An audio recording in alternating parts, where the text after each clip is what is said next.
Hello everyone and welcome to my channel. Since Christmas is right around the corner, I am taking comment suggestions and starting a bunch of new what ifs over the course of this month, which will probably continue throughout the year. This one is what if Gohan turned evil and was suggested by TURLES for Powerful Saiyan. As always, I'd like to remind you guys to subscribe if you haven't already, it really does help me out. I'm also on Patreon, so if you want to support my content, that is the best place. You'll get your chosen name featured in every video while you're subscribed to Super Tier or higher. Thank you very much! So, this one is interesting to me because it explores a different side of Gohan to what we see with his canon counterpart. Let's say that although Gohan starts out so innocent and pure that he can even make Piccolo sacrifice himself to save him, his anger triggers some kind of snap in Gohan. He feels more than just anger here, but hate. He hates fighting, but he hates Nappa even more. Although sadly for now, things will continue up until the gang arrive on Namek.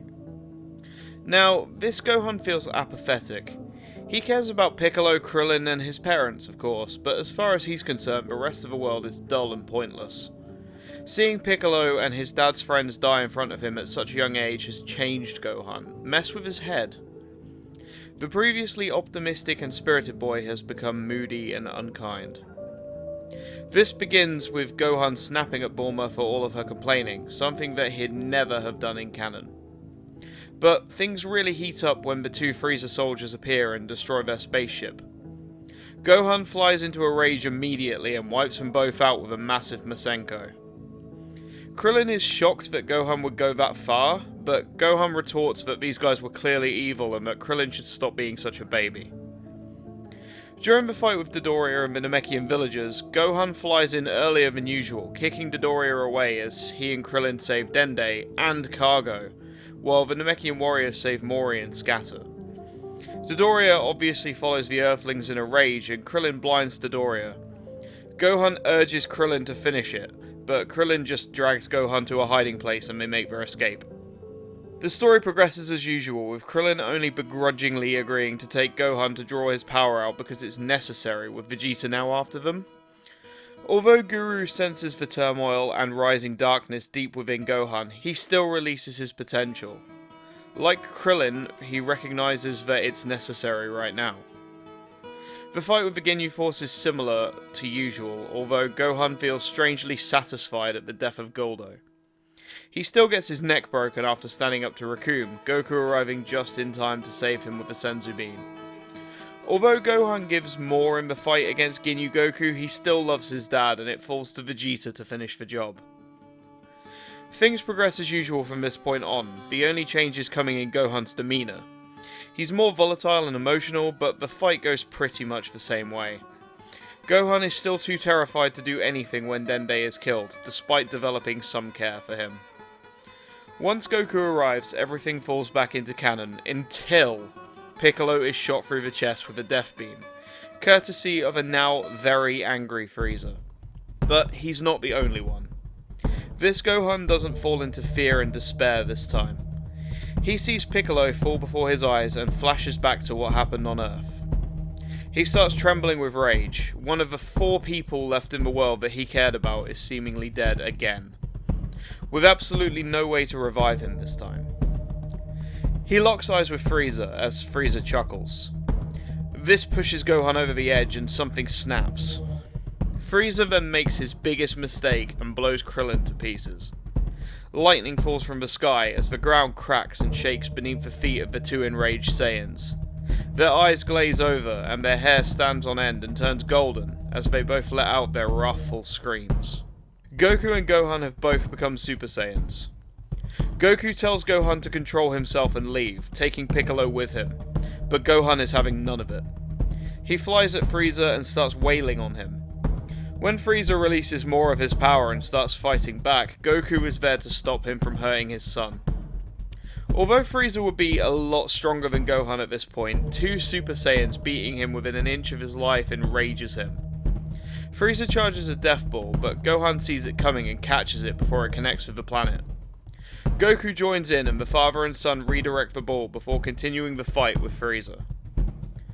Goku wants to let him power up to 100%, and Gohan is forced to stand by and let him.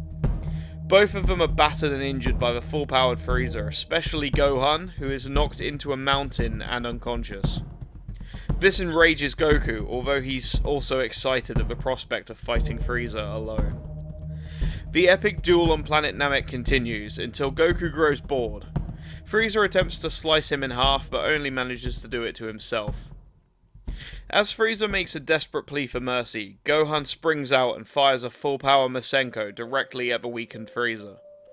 With no way to defend himself, Frieza is destroyed, much to the annoyance of Goku, who was close to letting him go. It's then that the final wish is made on Porunga, and everyone from Namek is sent to Earth. Kaio had seen Frieza's attempt to destroy the planet and didn't want to take any chances, putting the full plan into action. This is where Gohan lets loose at his father. He calls him weak and pathetic, almost allowing Frieza to live, the man who killed their friends. He deserved what he got. Goku fires back that he doesn't get to make that choice, and that everyone deserves a second chance. The two Super Saiyans fight, while both a now healed Piccolo and Vegeta watch on in astonishment. Goku ends the fight by knocking Gohan out. Dende then heals both Goku and Gohan. When Gohan wakes up, he tells his father in no uncertain terms that he's done with him. His father didn't care about him when he was knocked aside by Frieza, and he doesn't seem to care about anyone else. All he cares about is his training and fighting stronger opponents. Gohan did what he thought was right.